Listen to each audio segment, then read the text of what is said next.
أن نتابع من خلال هذا الدخان أجواء ملعب رادس.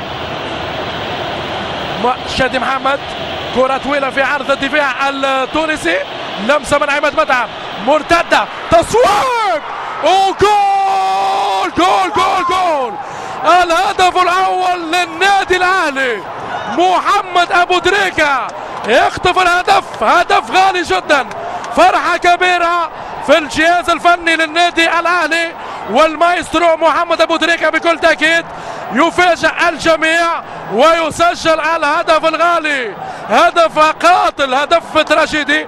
قلنا مشاهدينا الكرام ستكون النهاية تراجيدية، ستكون النهاية دراماتيكية على أحد الفريقين.